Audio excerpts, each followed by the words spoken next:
Season Traveller live talks with me, your host, Jed Brown, founder of Low Season Traveller. I hope you're all doing really well. Welcome to this week's episode, where we're going to be talking about Low Season Africa yet again, part of our mini-series. And this week, it's the turn of Rwanda, Uganda, and the Democratic Republic of Congo. Three countries I don't have a huge amount of knowledge about, although I have been to Rwanda, but looking forward to learning an awful lot more, of course, with today's guest. Just want to point out that this series is very kindly sponsored by the guys at Africa Roam. For those of you that don't know them, Africa Roam is a very well-renowned African tour operator, offering travelers access to some of the continent's most exclusive and unique experiences, from unattainable culinary opportunities to behind-the-scenes access to art and culture, adrenaline-based adventures, access to the top safari guides, and the majesty of the natural wonders. The team at Africa Roam tailors every trip to exceed their guests' requests. If you'd like any more information about the wonderful work that Africa Roam do, please visit their website, africaroam.com, or indeed contact Ru or any of the team, info@africaroam.com, or ruhei@africaroam.com. And let's also introduce you to our guest today. Those of you that have been following the show will be very well aware of who we have here. Oopsie. Sorry about that, everybody. We're delighted to welcome Warren Pearson. Warren Pearson is a naturalist, specialist naturalist guide, an explorer, a photographer, a fellow of the Royal Geographical Society, and he's done projects with the likes of Animal Planet and National Geographic, among many others. And we're really proud to have him working with us on this series. So let's bring Warren in now. Are you there, Warren? Hey, how are you doing? Hi, Jed. How are you doing? I'm very good indeed. How's things? You look a little bit cold there. It's a tad chilly here. Yeah. We had a massive cold front hit us on the weekend, and if you had to go look outside my window right now, it looks like you could be in the Alps with all the snow on the mountains. So it's spectacular, but it's cold. Yeah, fair play. I've got to say, just for all of our listeners and viewers, you sent me a photo this morning of the view out the back of your place. I wish I'd have put it on the slideshow, actually. It does look very alpine. It looks absolutely stunning, to be fair. Yeah, it doesn't happen often, but when it does happen, it's mind-blowingly beautiful. It really is. And I think it's for the first time in 12 years that we've actually had snow on the back of our mountain, which is just behind us. So yeah, a big layer of snowfall that came down. Very good. And did you catch any of our last week's episode? Obviously, we didn't have you last week. We missed you, Warren. But we did have we had an able replacement in Nick Middleton. Did you catch the show? What did you think? I did. I listened to it, and it was very interesting. I really enjoyed it, and yeah, very interesting man to listen to. Yeah, he's been to some crazy places at crazy times of the year, but anyway, on with today's show. So we're going to be talking about Rwanda, Uganda, and the Democratic Republic of Congo. I guess let's sort of get straight into it. Really, we're going to start off with Uganda, right? Yeah, I think let's just get straight into it, and we're going to try and keep it down to an hour or so, like we keep on saying. But I think it could go over, but we'll see what we can do. But just for everyone listening, I think just to put it into a bigger picture, we're going to be covering Uganda, Rwanda, and the Eastern Democratic Republic of Congo. There's one section there. I mean, the Democratic Republic of Congo is huge. But yeah, we'll get to that point a bit later. But with regards to Uganda and starting off with Uganda. I was thinking about this, and a lot of people ask me, why Uganda? Why? What is it about, and what's there? And I always think, if Sir Winston Churchill could nickname it the Pearl of Africa, that should already pique your interest. It's not a well-known destination. It's often known for its negative history of the dictator Idi Amin and the sort of those war years. But what you will remember most after visiting Uganda is how warm and friendly the people are. Now, I've said this a lot of the countries we've actually covered already in this series. But this is Africa, and it's one of the most hospitable continents I've ever traveled to. I am African and maybe a little bit biased, but what the majority of people will remember of their time in Africa and in Uganda itself is the people they've met. And often the wildlife is second. It's, oh yeah, the wildlife was great, but the people, you've got to talk about the people. So, Uganda, and with all these countries, and we're going to get into Rwanda as well, and the DRC, it's the people on the ground that really make it stand out. Now, Uganda is a country blessed with it's unbelievably natural beauty. It really is. They have large forests, grasslands, wetlands, snow-capped mountains. We're talking about them here in South Africa, but snow-capped mountains of the Rwenzoris. It has the world's largest volcanic caldera. It's Africa's largest lake. And then you can't forget the source of the world's second longest river, the River Nile. We spoke about Victoria Falls being the adrenaline sort of capital of Southern Africa. Well, just outside of Kampala in Uganda, which is the capital, there's a little town called Jinja, and that is East Africa's sort of adrenaline capital. You can go water rafting, kayaking, bungee jumping, and just so much more. So there really is a lot to take in when visiting Uganda. It has some spectacular national parks. Some of them, probably one of the most well-known ones would be Bwindi Impenetrable Forest, which is a UNESCO World Heritage Site. The very little-known Kidepo National Park, which we'll get into a bit later, but Murchison Falls National Park, Queen Elizabeth National Park. These are the really well-known ones. So yeah, it's, I think most people, when they think of Uganda, they think of it as possibly one of the countries that you go and trek gorillas, and that's it. Yep. They don't really think about much more when going to Uganda. But the gorillas, as I said, it's just a very, very small part of it. The diversity in the country is incredible. Chimpanzees trekking, tree climbing lions, your typical savanna species, and it has a bird life, one very similar to Kenya with over 1,000 species. And Jed, your favorite, the shoebill stork. So has it got the shoebill stork as well? Shoebill stork as well. One of the better places actually in Africa to go and see them. Oh wow!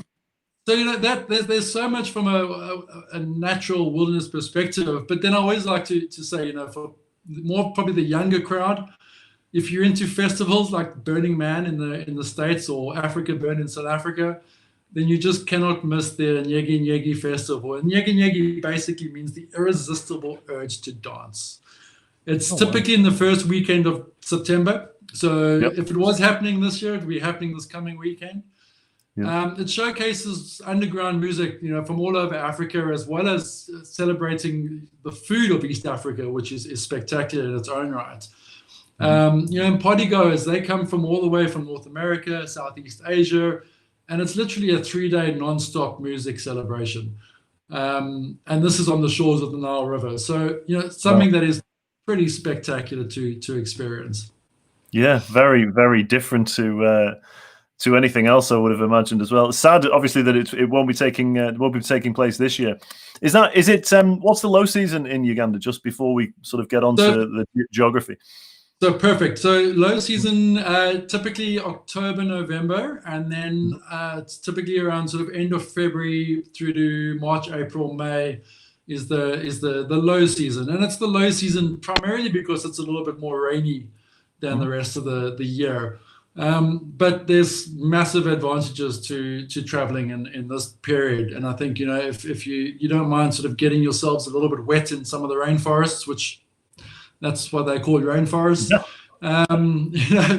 It's the time I always try and go, to be honest with you. It's there's a lot of advantages to it. So I'll say October to November. So end of October, beginning of December. That would be probably the best time. Yep. And then again from end of Feb through to about April. Perfect. So let's get on to exactly whereabouts we're talking about here. Let's get the geography on this. So if you have a look on that map, I put Uganda in blue and Rwanda in pink. And I mean, Rwanda is significantly smaller. It's actually the fourth smallest country on the African mainland. And the Eastern Democratic Republic of Congo is right on the border with Uganda and Rwanda, and we'll get into that a bit sort of later on, and I'll discuss why I'm covering that section only of the DRC. Yeah. But yeah, smack bang, sort of central eastern part of Africa, landlocked countries. As I said, Uganda has got Lake Victoria on its sort of southeastern border. But yeah, landlocked with South Sudan, the DRC, Burundi in the south of Rwanda, Tanzania, Kenya. So yeah, quite stuck in the middle. Yeah. As always, we get a little bit of an overlay as to what it's like compared to Europe. I just, because it gives people a bit of an idea of how big these countries are, just in relation to something that's probably a lot more closer to home for most people. Yep, absolutely. I love that. And there we go with more detailed map of Uganda. And that's showing us the national parks there as well, right? Just very quickly. So yeah, you can see Murchison Falls. You can see where the Rwenzori's are on the western side.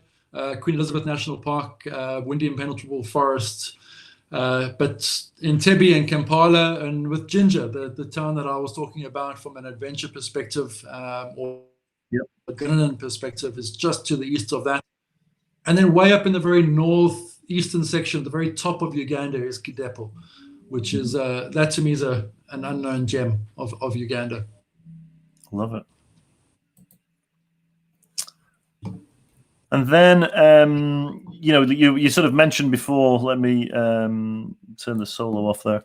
You mentioned before how, Uganda is very well known for its primates, and in particular the gorillas there. And we've got you've very kindly sent in a couple of slides that sort of show us and I've never seen gorillas up close, but I mean, they are incredibly similar to us in so many ways. It's incredible that the pictures that you've sent through. It just absolutely blows my mind, actually. Well, I think it's the one thing that, anyone that has tracked gorillas, I think they leave looking at the world very differently. This is an animal that has 98.3% similar DNA to us. And when you're really close at them and you're able to get up so close to them that you look at their fingers, their fingernails, you look at their toes, you look into their eyes, and you can see our cousin, basically. It's, there's a picture of their fingernails and, the way that the family groups work as well. This is an animal that it's a spiritual experience. That's all I can say. It's, unless you've done it. With this picture, I always try and I like doing this particularly with kids, is that you look at this photograph and then you hold up your right hand in front of you and look at your right hand. And it's just ridiculous. Just look at the similarities in that. It's incredible, isn't it? It's really incredible. And even the creases and the lines. That to me is, yeah. And it's the one thing with gorillas is it's one of the 5 great apes, and with the gorillas you get 2 species. There's the western gorilla and the eastern gorilla, and they separated into 2 or 4 subspecies. And the western lowland gorilla there's about 100,000 of them left. The cross river gorilla, which is sort of more on Western African side, is only about 250 of them left. Then on the eastern gorilla, which is the mountain gorilla, which is what we're looking at now in the Virungas, there's just over 1,000 of them left in the wild. We have to protect these animals. And the people on the ground that are doing that hard work of going out every single day. And I'm going to get to Virunga because that holds a very special place in my heart. Virunga National Park is that these people are, what they do every single day and the risk they put out. And I'm not trying to take anything away from the rangers in Uganda and Rwanda and those places, but what they do to protect these gorillas is incredible. Just to give us a bit of perspective on that, you were saying there's about sort of 1,000 mountain gorillas left in the wild. What was the population at its peak? Do we know that? It's a very good question. I actually don't know what it was at its peak. I know that the mountain gorilla at one point, I think its lowest was, I think, 250. And I stand to be Wow. corrected at that, but I think it was about 250 mountain gorilla left. And that has now increased to just over 1,000. So there's been a lot of hard work and a lot of, I mean, when you talk about a hero, these are my heroes. These gentlemen and these ladies that go out there to protect these animals, and to get the number up to 1,000 or just over 1,000 is incredible. Yeah, truly is. So when we're in Uganda, one of the first places that you've sort of flagged up for us to look at is a place which just sounds for me just incredible. Windy, impenetrable, can't even say the word impenetrable forest. I can't even say it, let alone penetrate it. This is. I mean, I'll put this. Sorry, beg your pardon. I was going to say this place sounds pretty special. It is a very special area. That's special. Not just everyone thinks gorillas when they think of windy, impenetrable forest, and even people, I think, within the industry that I work in. When you mention windy, it's okay. Gorilla trekking. It's an exceptionally small park. It's about 331 square kilometers of improbably steep mountain rainforest. It's quite scary when you get there and you look at how up and down it can be in some places. But aside from the gorillas in this park, there are, I think, about 100 and just over 100, maybe 120 other species of mammal. And that's more than any other of Uganda's national parks. But the sightings are a lot less because the forest is so thick. So if you're very lucky, you get to see forest elephants. There are 11 other species of primates that include chimpanzees and other monkeys. Smaller antelope like duiker and bushbuck. There's African golden cat. And then there's a very rare, what's known as a giant forest hog. Excuse me. On top of a whole bunch of bird and insect species. And I think for bird watchers alone, it's probably one of the most exciting destinations in Uganda. So, it's if you go there, I always try and tell people there's gorilla trekking, you're looking for gorillas primarily, but keep your eyes open for there's so much more that you could actually find. And I think everyone gets into this tunnel vision of gorilla trekking, and they get into this little tunnel, and they forget about everything else around them. And it's just slow it down, spend a few days there, and just explore the forest for what it is. Yep, absolutely love that. You've also sent us through and this is great because when you talk about trekking, and when you talk about sort of going to Africa and going to gorilla trekking, I had no idea that it can be quite a challenge. It's not necessarily you're strolling up and it's like with elephants in many parts of Africa, you just see a few elephants there on the side. You really have to earn the right, don't you, to see these incredible creatures, right? Definitely, it's not an easy, not always an easy trek. I mean, if you get exceptionally lucky, you get an easy trek. But I think for the most part, you got to be pretty stable underfoot.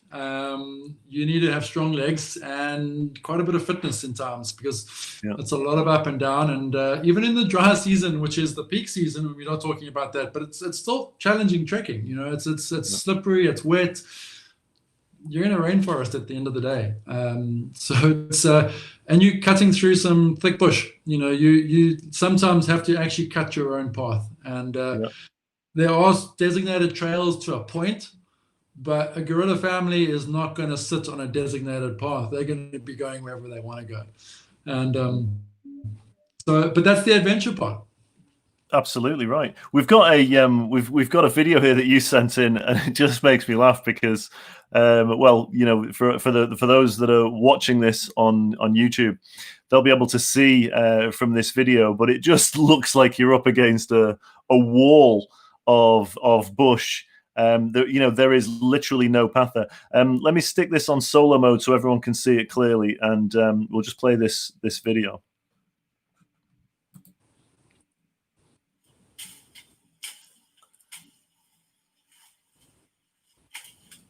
I mean, there's just no way through. It's not a path at all, is it?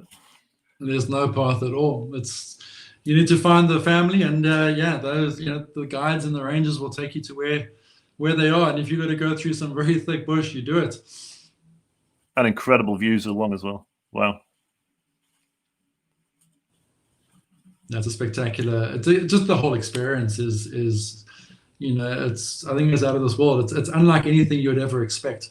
Yeah, for sure. And that's what you see. That's what you earn the right to see when you get through the impenetrable forest.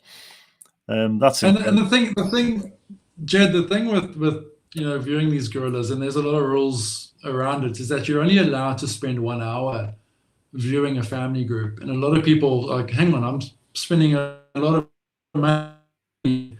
How come I can only spend 1 hour? And it's just to protect these animals, that there's not too much impact from humans. Yeah. So there's one group a day of one group of humans that will go to a particular family. Now, between Uganda, Rwanda, and the Eastern DRC, they each got separate family groups, and they were differing number. And it's just to lessen the impact, but that hour, we think the hour goes quickly when we're talking here. The hour flies by when you're sitting with this family of gorillas. And it's worth every single cent that you pay. It really is.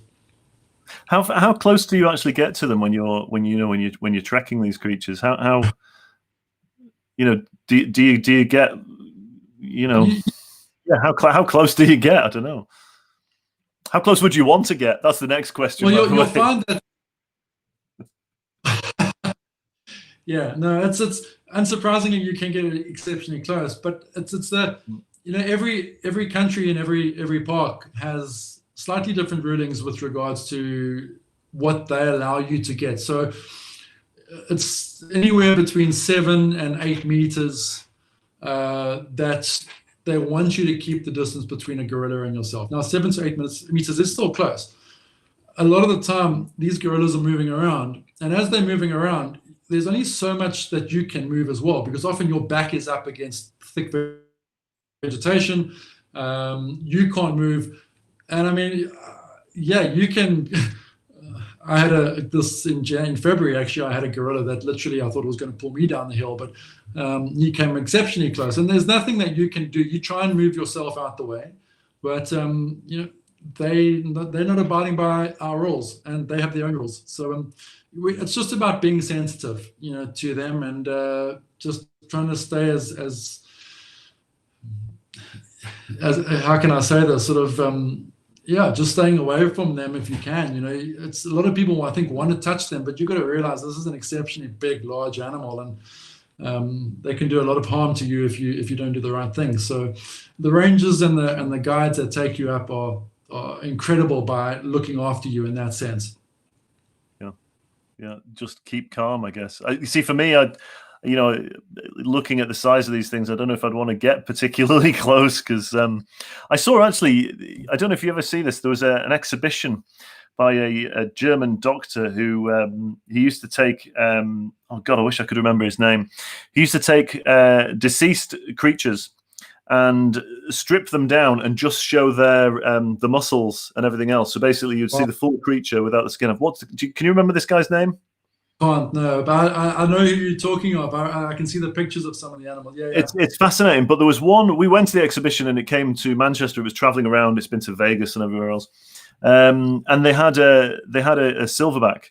And what absolutely blew me away, apart from the size of this thing, was the muscle. The muscle mass is just outrageous. These things are absolutely strong. Yeah, I mean, I've seen them snapping bamboo shoots that are sort of, how can I say it, that big, if you can have a look. And I mean, it's like us breaking a toothpick. It's literally, that's snapping these bamboo shoots. So no, the strength is incredible, and you just got to respect every single one of them. Even the sort of the smaller males and females, you got to respect every individual. Absolutely. So onwards to Kadipo Valley National Park. So I'll be honest with the Kadipo Valley. I've never actually been there myself, and I actually spoke to a colleague about who has been there. So I'm talking from their perspective now. Sure. But this is what they had to say about it. Basically, it's possibly some of the most beautiful scenery of any protected area that they've been to in Uganda. And it's hidden away in a very in a lost valley, basically, of in the extreme northeastern part. And that map when I showed you, it's a very northeastern part. But what's most notable about Kadipo is, number one, no one goes there. I mean, it's literally, I don't think many people have even heard about Kadipo. But it harbors a number of animals that is found nowhere else in Uganda. Animals such as cheetah, bat-eared foxes, aardwolves, caracals, special antelope species. You have 2 species of kudu, that both of them are found there. And it's just one of these really beautiful parks that it's in a way it's untouched. Not many people go there, and that's what I like about it and why it's on my list to go. Yep, absolutely. Love going places where there aren't as many other people as well. Next Exactly. is Murchison Falls. So Murchison Falls is Uganda's largest national park, and there's a multitude of animals. It's unbelievable the amount of animals that are there as well. But I think what pulls people to Murchison Falls are the actual falls themselves, and this is where the Victoria Nile crashes through almost like a rock crevice and descends down towards Lake Albert. And this is truly an unforgettable sight. It really is. During the war years, unfortunately, the animal numbers there were decimated, and since have recovered exceptionally well. You get to see elephants, Rothschild's giraffes, lions, antelope called a Ugandan cob. There's waterbucks, buffalo, hippo, crocodiles, over 400 species of bird. But I think what also pulls a lot of people to Murchison Falls National Park is that if you're into sport fishing, this is a place you need to put on your list. It is Really a fantastic opportunity to go and land some incredibly huge species of fish. Nile perch, for example, catfish, tigerfish, electric catfish, tilapia. Oh wow! The list goes on. So I forget the time of the year, but there is a fishing competition that happens there every year at catch and release. But the size of these Nile perch that they pull out it's incredible. Really? Do they eat those? The Nile perch, are they for eating, or are they put straight back? You can eat them. A lot of the locals will catch them and eat them, but for the competition, for example, it will be a catch and release. Yep, fair play. Very good. On then to Lake Bunyonyi. Bunyonyi? All right? Well said. Yes. Bunyonyi. There you go. Basically, this means place of many little birds. That's what Bunyonyi means, place of many little birds. Undoubtedly, this has got to be the most beautiful lake in Uganda, if not in this whole Central African region. And it has to be on everyone's bucket list. I don't know why it's not considered one of the natural wonders of the world. It truly is spectacular. It has this contorted shore that encircles about 29 islands. I mean, this picture just gives you an idea. And it's surrounded by steep terraced hillsides, which, I don't know, it reminds me, and it's going to sound crazy, but of parts of Nepal.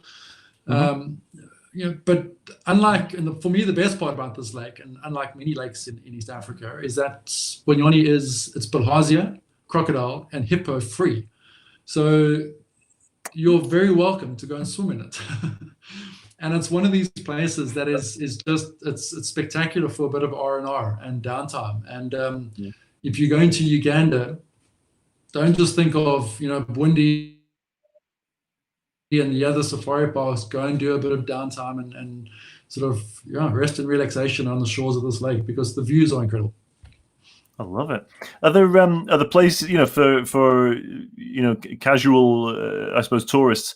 Are there plenty of accommodation options and places to stay around here? Is it geared up in any way for any form of tourism?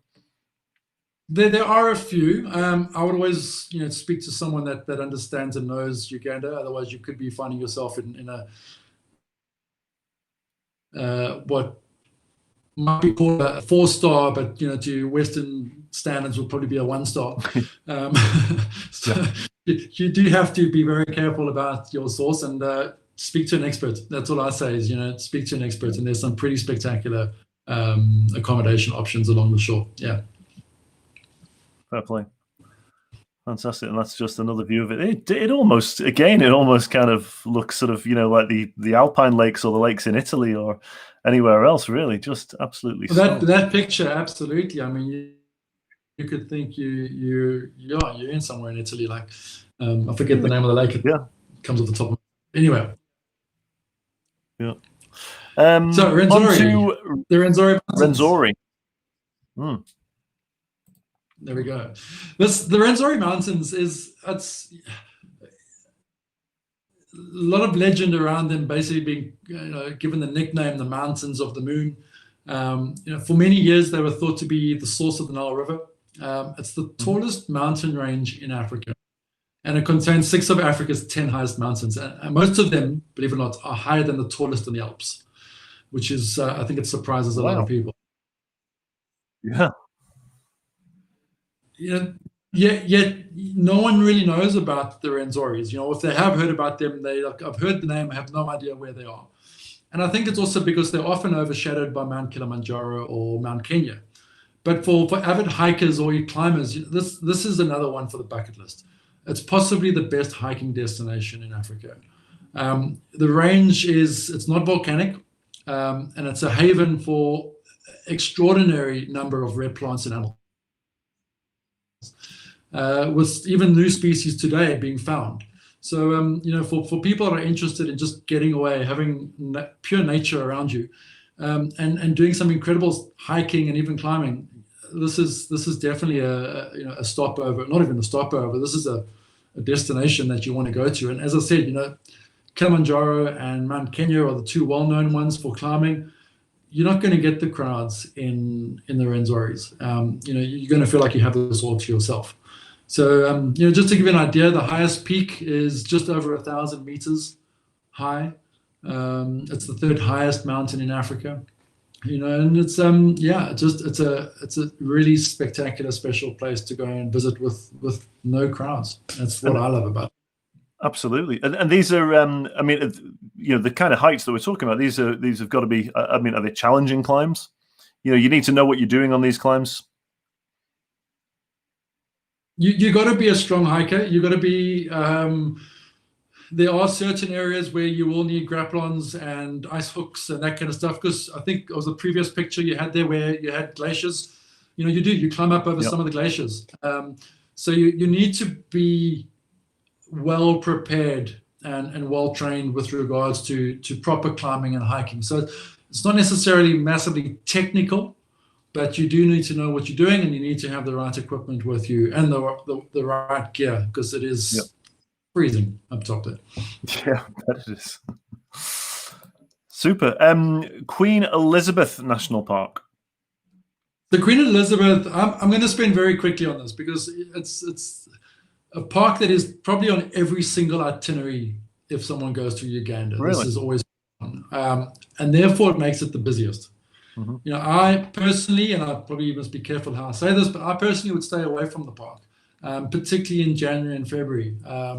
Also June to September. This is peak safari time. It can really be an unpleasant experience. It's almost, if I can point out, Masai Mara in the migration season. You just got everyone there that's sort of fighting for positions.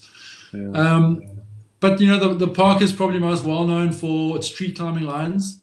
It is just over 600 bird species, 10 different primate species. And besides the usual, just talking about that bird species, that is a crown crane, which is actually the national bird of Uganda. It's a spectacularly beautiful bird. It really is. And sadly, just an interesting story here is that bird was almost hunted to extinction probably about a good 10, 20 years ago, because that crown on its head that gold crown was rumored to locals to actually be real gold. So everyone now went to go and try and kill this bird.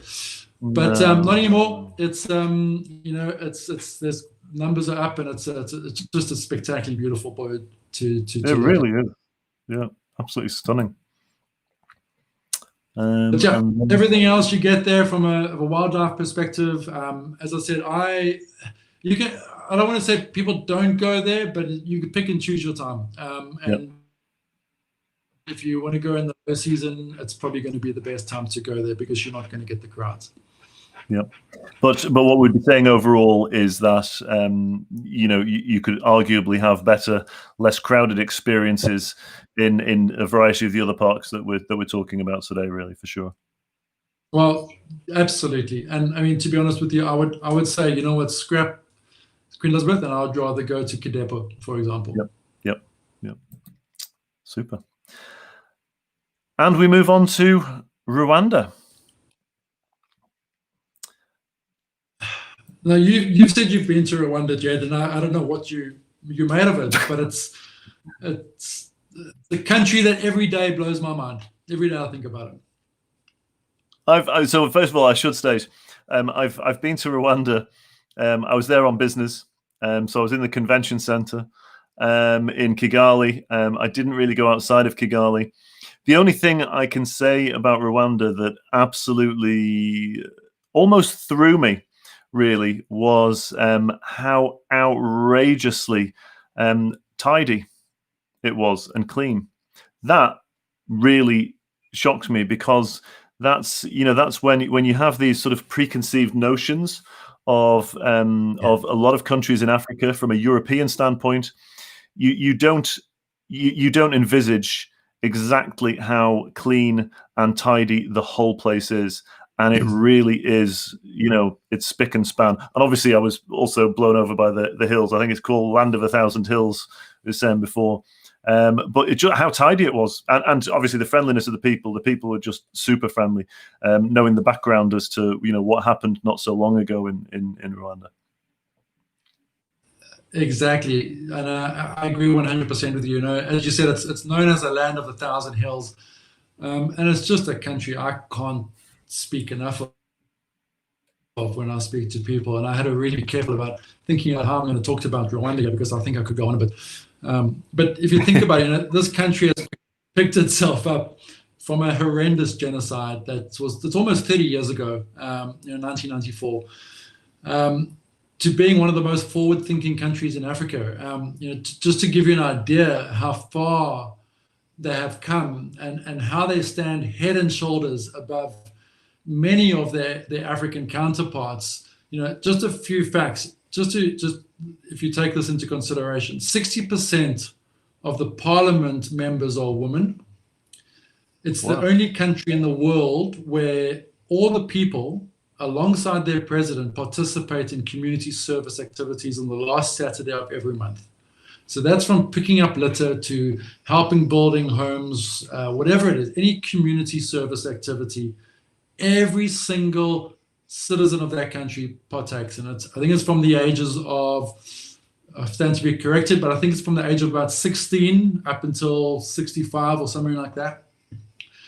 It's one of the top 5 most developed countries since 2000, the year 2000. It's ranked second in Africa as a country to do business in, and 49th globally. Wow. And as you said, Kigali is the cleanest city in Africa, and it really is. You will not see a speck of litter anywhere in that country. Yeah, it's just not like I said, it's not what I expected. But is this something to do with when you talk about the sort of the community service there?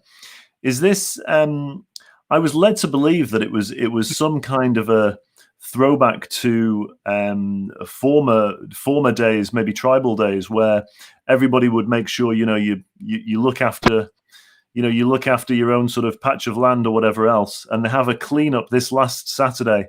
Everybody participates in the cleanup, and although it's not the way in which it was told to me, and it could be incorrect, was that it's not necessarily a legal obligation that makes people do it. It's more the community obligation. Everybody would say to everyone else, "Hey, what's going on? It's the last Saturday. What's going on? You need to be cleaning up." But also because everybody cleans up, there is no point in littering anywhere, because if you're part of the community, you're only going to have to pick it up on the last Saturday of the month anyway.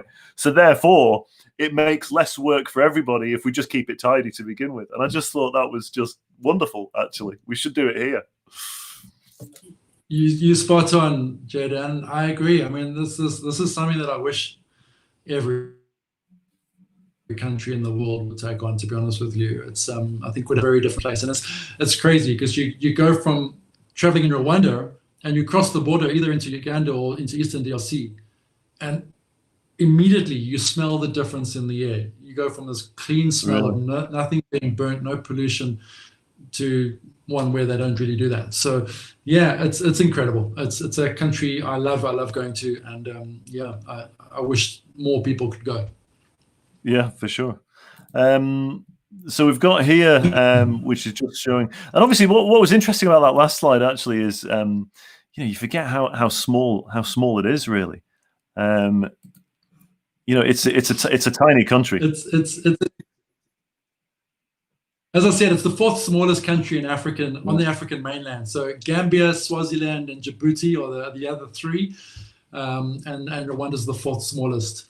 And it's crazy how tiny it is. It's but what they're accomplishing and what they're doing is incredible. Yeah. Just if you wouldn't mind, Warren, sorry if I'm putting you on the spot now, but just to if you could sort of give everybody a little bit of an understanding as to, very, very briefly, if possible, an overview as to just what happened with regards to the genocide, because I think it's an important part of what's made Rwanda, I guess, the country that it is today, and sort of what happened at the end, because obviously, you had two sides on this, and at the end it came to, well, I suppose, maybe you could sort of tell us how it came to being that they actually ended effectively a war within the country pretty much overnight, right? Yeah, I mean the details of the actual genocide, it's very difficult to keep it into a very short, brief answer, because it does go a long way back, and it goes back to basically colonization. The Belgians coming in, and then the Germans, and there's a lot of history with regards to how colonial settlers separated the two tribes, the Hutus and the Tutsis, and they basically the colonialists put the Tutsis on a pedestal, and the Hutus lower down. And basically through that, and a process of many years of ups and downs and sort of tribal sort of headbutting, it came to a point where the president at the time was a Hutu, and his plane was shot down on its arrival into Kigali. The question is, who shot the plane down? Some were saying it was the Tutsi rebels. Some were saying it was actually his own party, the Hutus, that did shoot it down just to try and create this reason for genocide, and put the whole thing into place. And this was in April in 1994. And yeah, within 100 days, hundreds of thousands of people to 1 million people lost their lives. Both Tutsis primarily, and some Hutu people that were sort of trying to look after some of the Tutsis, shelter them, hide them. And then with the Tutsi rebellion coming in, and the president government with Paul Kagame, the president, he was leading the Rwandan Patriotic Front. And he pushed in from Uganda. And I'm not sure of the timeline exactly, but basically pushed down from the north. So actually coming from Volcanoes National Park in that area, borders with Uganda, and pushed down and retook basically Kigali and chased Hutus out. And a lot of the Hutu refugees moved into the surrounding countries of the eastern DRC, being probably the most, the country that took the most refugees. Tanzania took a few other. And yeah, I think it was in July, I stand to be corrected, but I think it was July of that year. So from April through to July, that there was then the Tutsis that almost created a ceasefire, that they took control of the country. So it's a very long history, but there's a lot that goes with it in the background to where it got to. But it pretty much ended pretty quickly, to be honest with you. I think it was within a week or 2 weeks that they literally said, "Listen, that's the end. It's done," and then they had to try and fix the country. But yeah, it's an interesting history, and if anyone's in Kigali, it's something that take the time to actually go and see the Genocide Memorial, go and see the Houses of Parliament, because there's another museum that's in there. It's really interesting. It really is. I mean, it's kind of, it messes with the brain a bit because you can't really understand it, especially if you haven't experienced it. And you look at the people, of our age that went through it. Yeah. And you want to speak to them about it, and you want to, you speak to them about it, don't you speak to them about it? Certain people are open to talking about it, but to see where they are today from what they went through, it's incredible. It's absolutely incredible. Really is. Yeah, it really is, for sure. I just thought that was interesting, just to give our sort of listeners out there just a little bit of a snapshot of an insight into just how far Rwanda and the Rwandan people have come from those kind of dark days. So let's get on to this is brilliant. I absolutely love this. So you very kindly sent us in a piece of footage which I just love. How to cycle uphill in the land of 1,000 hills. So just want to show this to everyone, just because it's pretty good. They're putting them. They're holding them. Yeah, they are putting one, and that's a lift. A special lift. These guys. That's cool. Yeah. I think that's absolutely wonderful. In like you say, in the land of 1,000 hills, that's pretty much what I'd want to do as well. And in fact, the amount of times when I'd be on my bike and I'd be tempted to grab onto anything nearby. when you go uphill, trust me, you want to be pulled up those hills. Yeah, for sure. But starting off then, Volcanoes National Park. Sounds exciting. So I think Volcanoes National Park, yeah, it is exciting. It's a beautiful place, and it's probably the most well-known section of Rwanda. And I think when a lot of people visit Rwanda, this is where they will go to, and then back to Kigali, and then they leave. But just to give you a bit of an idea, it's in the very northern section of Rwanda. It runs along the border with the Democratic Republic of Congo and Uganda. And it basically holds the Rwandan section of the Virunga Massif. So these 5 volcanoes, one is called Karasimbi, which is the highest at 4,500 meters high. And then the others are Basoki, which is a beautiful, spectacular crater lake that you can hike up into. Sabinyo, which is the volcano, which is where the 3 countries actually meet. In that picture that you can see there, Sabinyo is actually the one on the right-hand side, if I'm looking correctly at the picture there, yeah. And then the other 2 is Gahenga and Muabura. And so Sabinyo is the one in the middle there. And that's where Uganda, the DRC, and Rwanda meet at the peak of there. So quite an interesting volcano.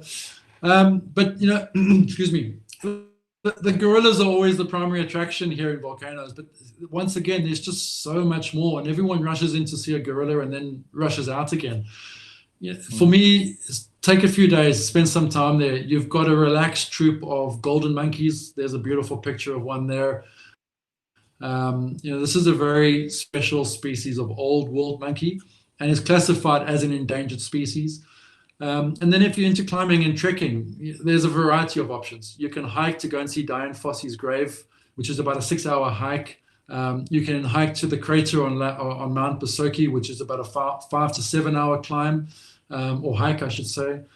And then if you want to get to the second highest peak in the Virunga Range, this will take you 2 days and 1 night, and you can get to the top of Mount Karasimbi.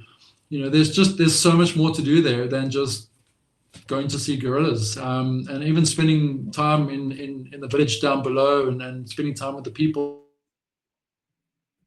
That's also what I think a lot of people miss out on. For sure. The volcanoes that you spoke about before, are these active volcanoes or are these dormant?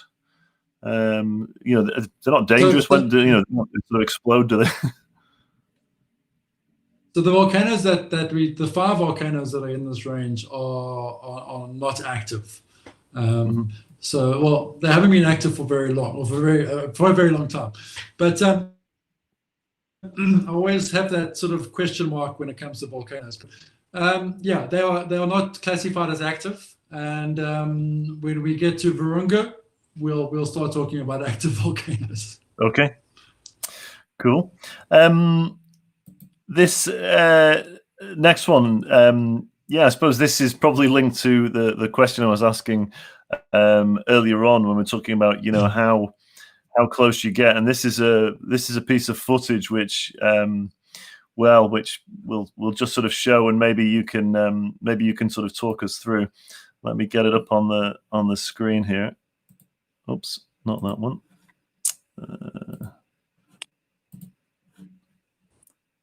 Oops, hold on. Oh, we're having technical difficulties. It happens every season, everyone. I hate that. That's just completely frozen. So sorry about this, everybody. Let's try. Everything has frozen.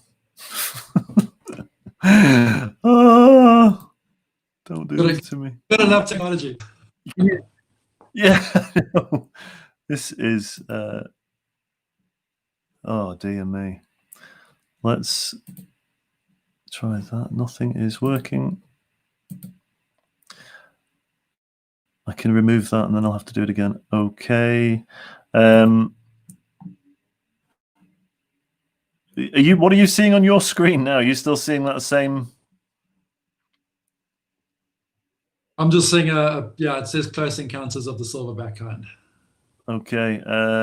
Okay, let me try it. I'm so sorry about this, everybody watching. Let me see if I can fix this.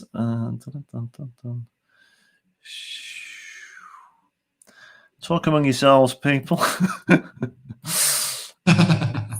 don't know why it's done this. That's so disappointing. It's just absolutely frozen me out completely.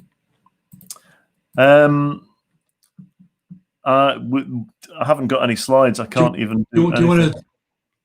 Okay, let me see if you want to go down and again. There we go. I've got a slide. Okay. Yeah, I haven't. What we haven't got, just to explain to yourself actually, Warren, as well as to the viewers and listeners. What we've got is I was sharing my screen, which has the presentation, and I closed out of that and opened it again, and we've got the slides, but we haven't got the videos, and I can't seem to show myself or Warren on the screen anymore. So we'll just go through the photos. But if you want to sort of just tell us what was in that video, Warren, I know it's not quite the same, but it was really incredible. It's a shame we can't show it actually. But you had a pretty close encounter with a mountain gorilla, was it, or was it a silverback? It was known as a blackback. So a blackback is a young male that has not yet become a silverback. It was a relatively close encounter. I say that with a nervous giggle in my throat, but basically we were in a situation where we were viewing this gorilla, and we had a good 7-meter distance as we were respectfully keeping and had to keep.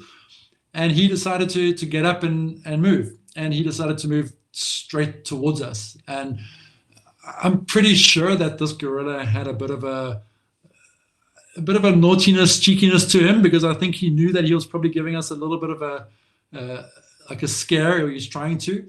And he walked directly to myself and a client of mine, and we had nowhere to go. We were literally cornered in a way, so we couldn't move. We just had to stand dead still.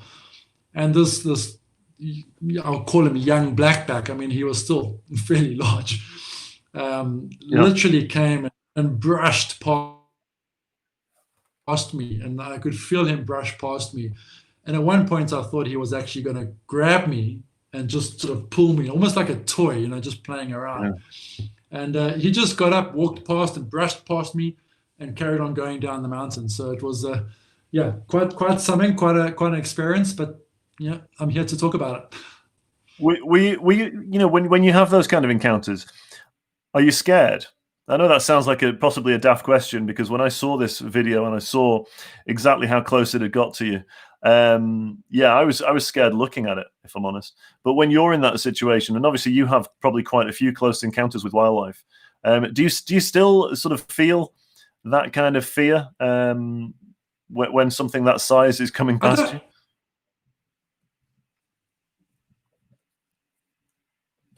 I don't know if it's fear.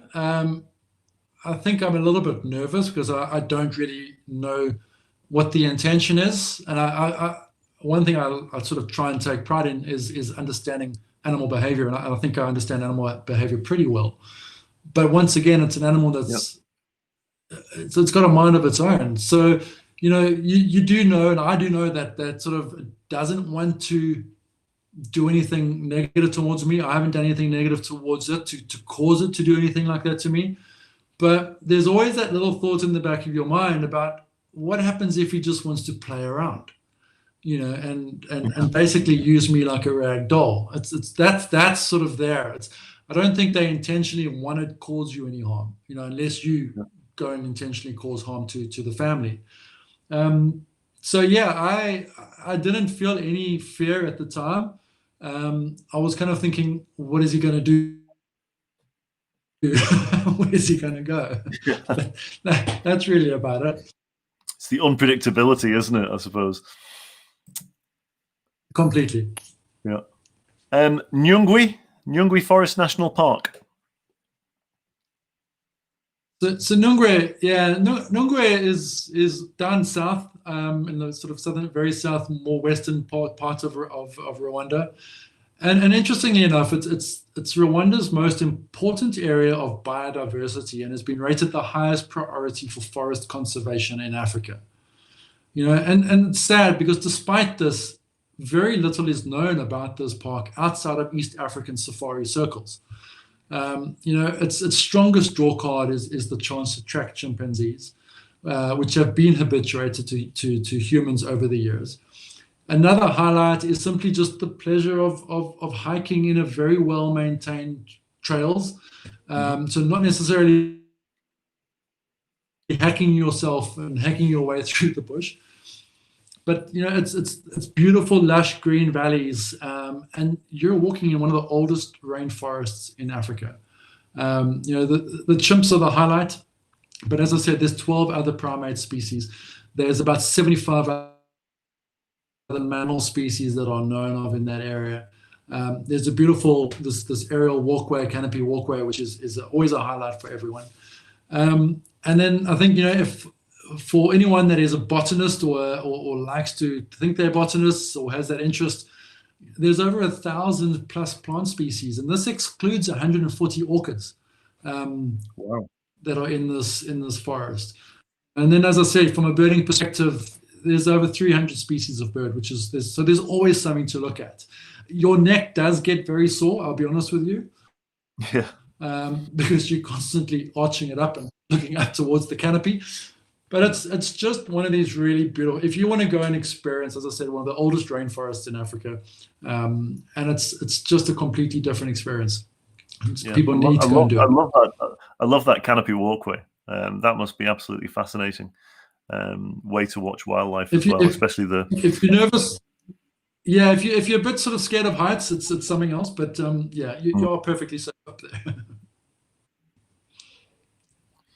And this is some of the primates that you get to see. That's a what's that? colobus monkey. Yeah, black and white Colobus colobus. monkey. Yeah, I love these monkeys. Beautiful There's so creature. many different primates there that you can see. It's a really spectacular park. I love it. And I just wish people would travel to other parts. And this is the next one that I'm going to sort of rave about, because I think Rwanda, people just think about rainforest, they think about primates, but then pops up Akagera, and Akagera National Park is Rwanda's answer to the savanna parks of Kenya and Tanzania. And interestingly enough, it's Central Africa it's the largest protected wetland and the last remaining refuge for savanna adapted species in Rwanda. So you could go to Rwanda and get to see your typical savanna species, and you can get to see the primates and the gorillas. There's pretty much, you could do everything, which is what I love about having Akagera as part of Rwanda. And what's interesting enough is that just to think that 20 years ago, it was on the verge of being completely lost. So post the genocide, What happened is that most of the refugees that were returning to Rwanda, they decimated the wildlife for bushmeat and for timber. And biodiversity was practically lost, and the park's value was completely diminished, which makes the story of its revival even more remarkable. Now, I've mentioned this organization before in previous talks that we've done in this mini-series on Africa. But this is an organization that, once again, I'll talk about it nonstop, but they put their money where their mouth is. It's an organization. They manage 18 national parks and protected areas in 11 countries that covers around 14 million hectares across Africa. This company, or this non-profit conservation organization, is known as African Parks. They took over the complete responsibility for rehabilitation and long-term management of Akagera in 2010. And since then, the wildlife numbers have increased significantly. Lions and rhinos have been reintroduced. Tourism revenue has increased by more than 1,000% from 2010 to 2019. I think it's generated something in the region of $2.5 million US. And it's pretty much self-financed. I think it's almost self-financing at this stage. So it's it really is, if you think about where it was to where it is today, it's an incredible story to tell. Yeah, great success story. And like you say, I was I was looking up some of these images online in preparation for this, and this Akagera's got everything. It's really has got absolutely everything that you'd be sort of looking for on that kind of a safari savanna experience. The all of the wildlife is there. Everything, incredibly rich, actually. Very rich. Wonderful. On to Kigali, which we mentioned before. Yeah, I think I couldn't leave Kigali out, because Kigali is the main entry-exit point primarily for most tourists going into Rwanda. And it's the capital city. It's very low key, but it's got this dynamic, and it's very progressive. It's got just over 1 million people that live there. It has a massively growing art scene. It's developing rapidly with these beautiful new shopping malls, office buildings. You mentioned the convention center.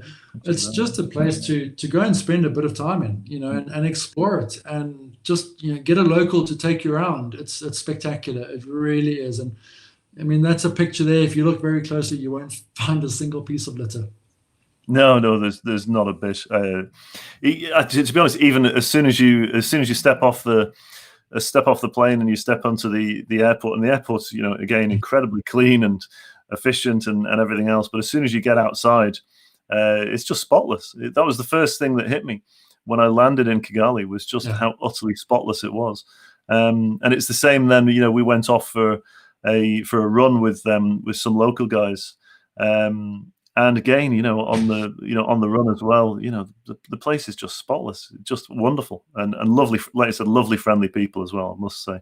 Yeah, absolutely. I love it. I love the place. Yeah, great spot. Okay, on to Democratic Republic of Congo and Virunga National Park. This is one which is very close to your heart, isn't it? So yeah, I've left this one to the end, and I've included this because the DRC, the Democratic Republic of Congo, it's a massive country, and I wanted to just focus on the eastern section, which is Virunga National Park, because it borders Rwanda and Uganda, and I think from a gorilla perspective, it ties in nicely with the other two countries. But yes, Virunga it's a place that has it's very close to my heart. It has possibly got to be the closest one can get to the coalface of conservation in Africa. It is Africa's oldest and probably the most biological diverse protected area in Africa. It was started or proclaimed a national park in 1925. So just to give you an idea of how far back. As I said, the map there gives you a good idea. It's situated on the eastern DRC on the border with Uganda and Rwanda. And this region has been deeply impacted by the effects of war and armed conflict for well over 20 years and has come very close to being lost forever. It has a team of the most dedicated individuals that I've ever met and fantastic management that have this optimism. It's unwavering. It's just, I'm constantly in awe on how these individuals they keep pushing and they have this optimism of where this park can go to. They have the rangers of this park. They're just over 700 rangers that protect this park and made up of men and women. They go through this intensive training and they risk their lives on a daily basis to protect this park. And sadly, just to give people an example, I think it's probably about 176 rangers have been killed in the line of duty since 1925 when this park was open, and they had to go out there just to protect the wilderness, the wildlife, the animals that are part of it. It truly is. It's humbling, when you're there and you're seeing these people and talking to them. Is this just because it's got a massive problem with poaching? So it goes once again. The history is. It's quite in depth with regards to the wars that have gone on. So with the whole genocide happening, there's been a lot of rebel movements that have come up with a lot of the refugees that have moved across into the eastern DRC.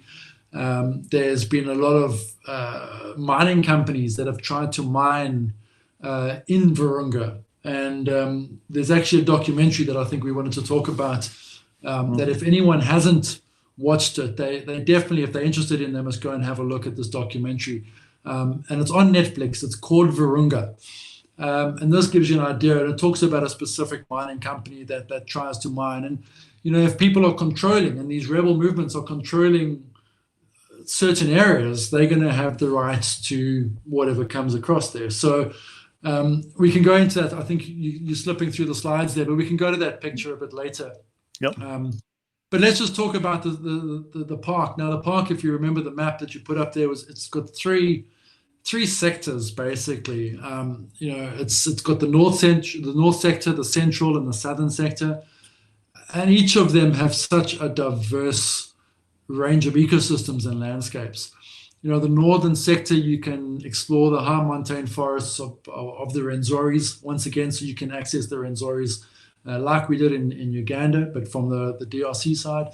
The central sector, it allows you once again another truly African sort of savanna experience. You've got these massive, what's known as the Ishasha Plains. And here you can see large mammals like lions and elephants and hippos and buffalo and giant forest hogs. Then in the southern sector, which is probably the more well-known sector from a tourism perspective, but here you can go trekking mountain gorillas one day, and the next you can be summiting an active stratovolcano and watching the world's largest lava lake, rumble and grumble while you're camping on the rim of it. And there's a picture of myself looking down into this lava lake. I hadn't realised that was you, Oren, actually. Is that you? That's me. Fair play. They're all warmed up. It's very cold up there. And then after this climb, and I must be honest, this climb is a pretty tough climb. You head down and you can go and relax on the shores of Lake Kivu, and there's an island called Chigera Island, which it's the most perfect spot to go and sort of have a bit of R&R in. So there's a lot to do in the southern sector, and the guerrilla trekking, the volcano experience. There's a lot to experience. If you're spending time at the headquarters, which is Rumangabo, you can go and see the guerrilla orphanage that's there, and see the gorillas that they've looked after. So when you answered about poaching, or you asked the question about poaching. Poaching is a problem.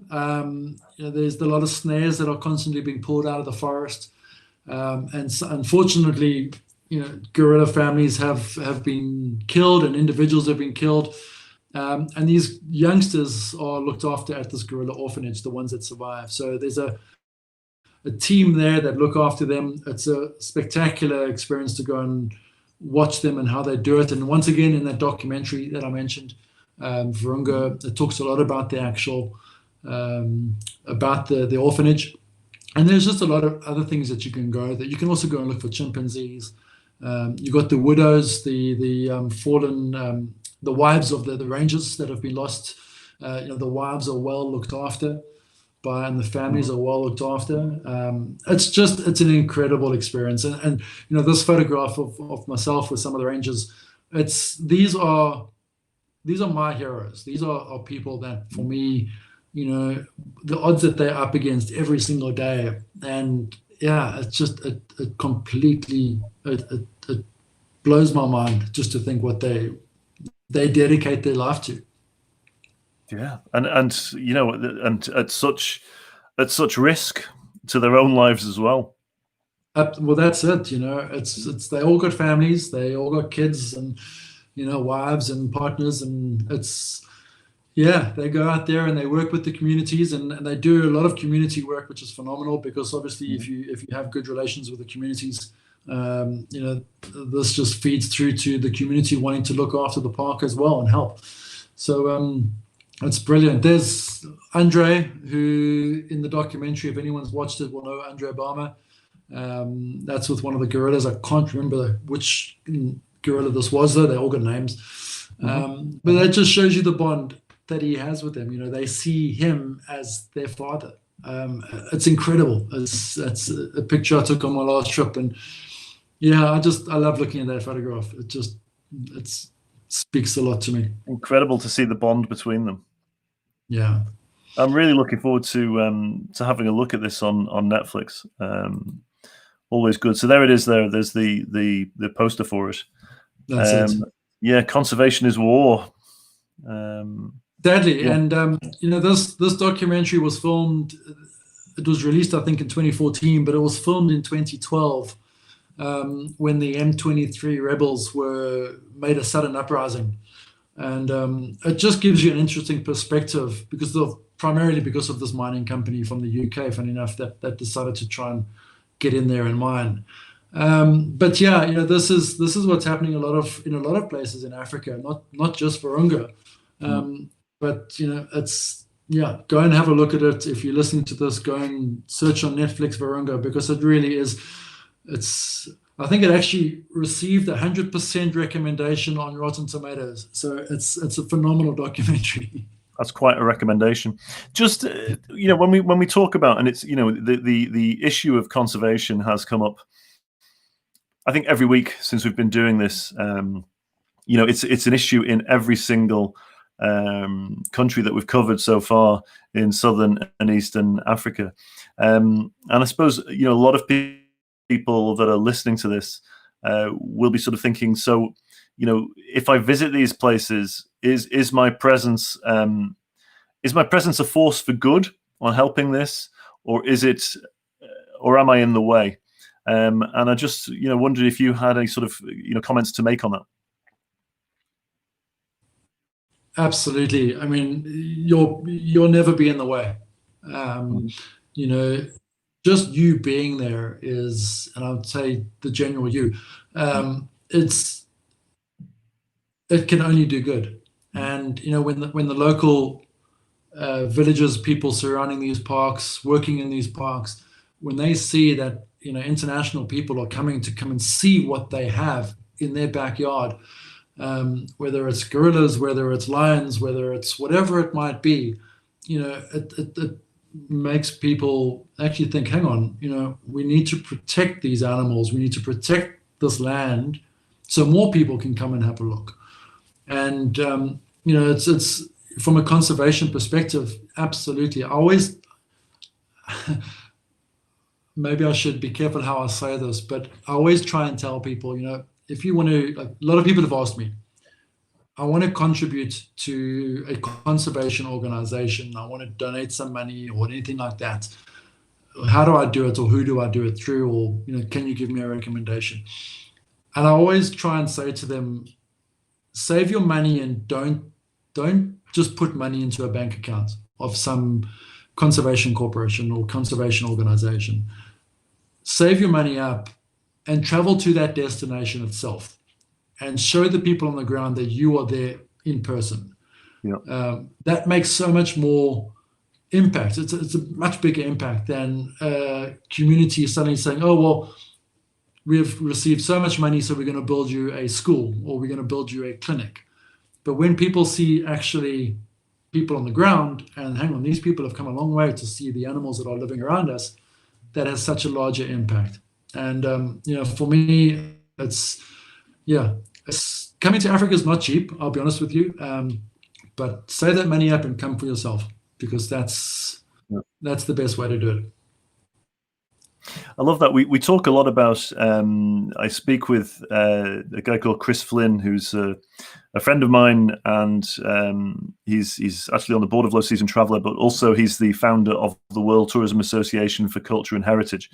And we always talk about, with cultural heritage, how there's an opportunity through tourism to engender a deeper sense of local pride in where you live, and an appreciation of what you've got, because all too frequently, we don't value what's on our doorstep, but only when we see that other people value it, then we start to recognize, okay, we've got something that's of value here, and we need to protect it and look after it. And we always talk about that in terms of the cultural heritage side of things. But I suppose, I think it's exactly the same, really, is what you're saying. Is that by going, not only does your tourism money and presence have an economic impact, but also it boosts that local and community pride in the destination, so that people sort of value what they've got a little bit more. Absolutely, Jed. I couldn't agree 100. I couldn't agree more. The other thing I also tell people is that if you're going to go to a park, any park in Africa, is go and actually spend time with the community. Take half a day out of your schedule of wanting to go see animals, but go and see the people. Go and spend time with a village, or even just if there's no village close by, go back of house at the lodge that you're at, and talk to the people. Just say, hey, I want to find out about you and who you are and where you are and what's your family, how many kids do you have, etc., etc. Just if you're showing an interest in the people themselves, that is what really, really makes a massive impact. Yep. Super. Lastly, little bit of an overview on gorilla permit costs and comparisons between the three countries that we've talked about today. I guess they're very different. Yeah, well, they are different. Maybe a little bit different depending on how you're looking at it. But excuse me.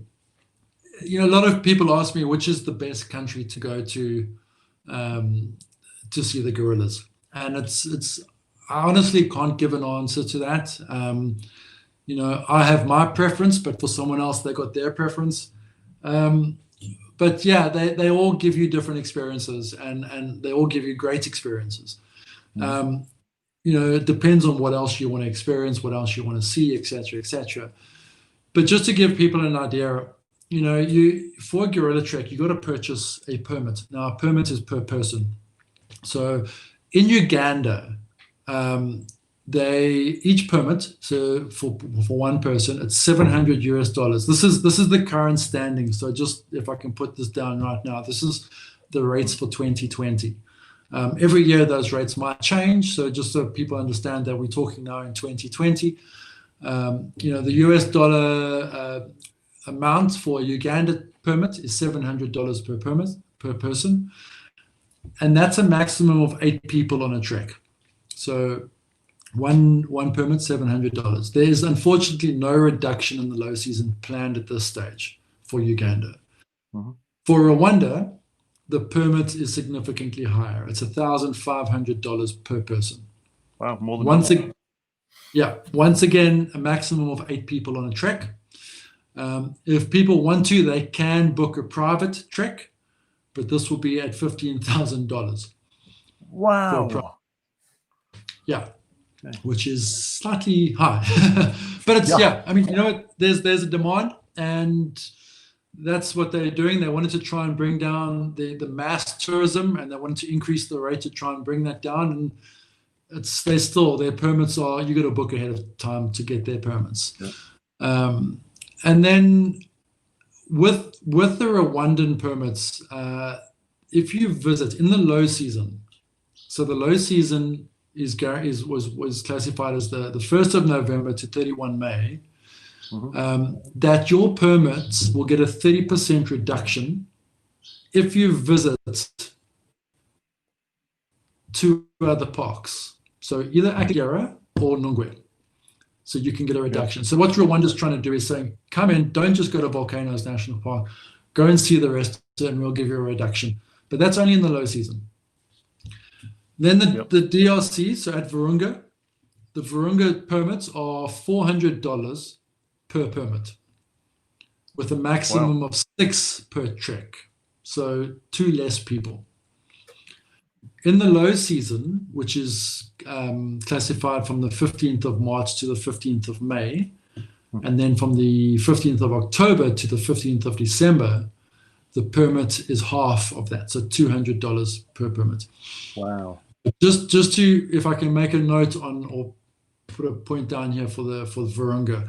Virunga at this stage, just to control the tourism a lot easier, they have set packages of what to go and see. So you can choose a selected package to either just go and see gorillas, or just go and climb the volcano, or to do both, or to add in an extra day to go and have a look around the headquarters. So depending on what you want, there are set packages, but in the low season, the permit for gorillas is halved, which I find pretty cool to have. That's a big selling point for me. Do you know what I find incredible on that? Because I had no idea of the prices between the 3 until you've just mentioned them then. Yeah. My assumption from what I've seen and what I've heard was that Virunga would be the most expensive. So I find that absolutely fascinating, because for me, I'd sort of decided in my head I'd probably really, really want to go to Virunga, because it just looks incredible. I think, with the volcanoes, it's got the variety and everything else. So I expected it to be the more expensive of the 3, and to find out that it's less than half the price of its nearest rival, if you want to call it that. I'm really surprised. Yeah. Well, I mean, I'll be honest with you, Chad. Virunga would be my choice always. I always try and steer people first and foremost to Virunga, and maybe I should be careful saying that, but it's just I love what they're doing, and I love the people on the ground there. They're phenomenal, and what you can experience as well.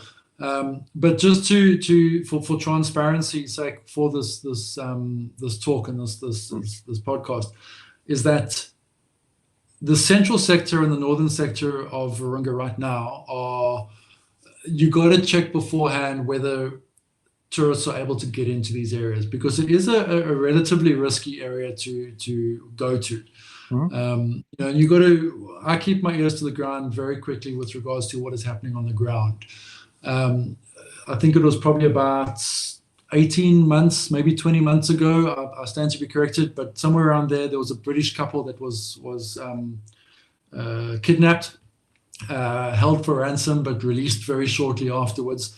There's a lot more risk involved, I think, with going to the DRC than going to Rwanda. Yeah.